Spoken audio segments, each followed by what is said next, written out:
the summer table. "Hey, is this seat taken?"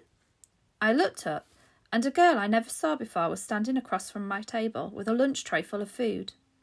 She had long wavy brown hair and wore a brown t-shirt with a purple peace sign on it. No," I said. She put her lunch tray on the table, plopped her backpack on the floor, and sat down across from me. She started to eat the mac and cheese on her plate. "Ugh," she said after swallowing the first bite. "I should have brought a sandwich like you did." "Yeah," I said, nodding. "My name is Summer, by the way. What's yours?" "August." "Cool," she said. "Summer!" Another girl came over to the table carrying a tray. "Why are you sitting here? Come back to the table." "It was too crowded," Summer answered her. "Come sit here, there's more room." The other girl looked confused for a second.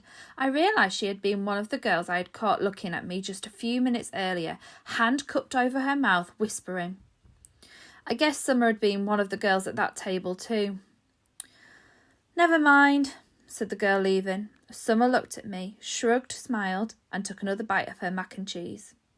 "Hey, our names kind of match," she said as she chewed. I guess she could tell I didn't know what she meant. "Summer? August?" she said, smiling, her eyes open wide, as she waited for me to get it. "Oh, yeah," I said after a second. "We can make this the summer-only lunch table," she said. "Only kids with summer names can sit here. Let's see.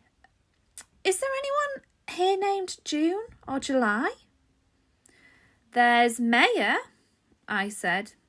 "Technically May is spring," Summer answered. "But if she wanted to sit here, we could make an exception." She said it as if she'd actually thought the whole thing through. "There's Julian.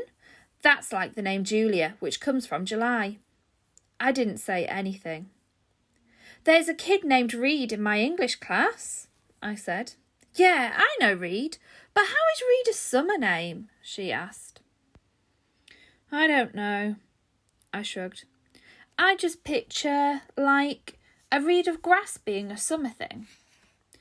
"Yeah, okay," she nodded, pulling out her notebook. "And Miss Petosa could sit here too.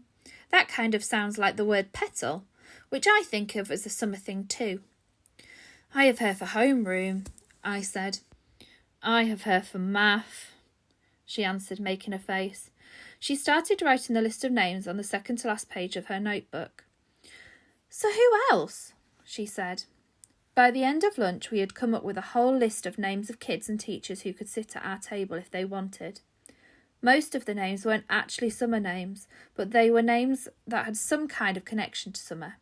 I even found a way of making Jack Will's name work by pointing out that you could turn his name into a sentence about summer. Like, "Jack will go to the beach," which Summer agreed worked fine. "But if somebody doesn't have a summer name and wants to sit with us," she said very seriously, "we'll let them sit if they're nice, okay?" "Okay," I nodded. "Even if it's a winter name?" "Cool beans," she answered, giving me a thumbs up. Summer looked like her name. She had a tan and her eyes were green like a leaf.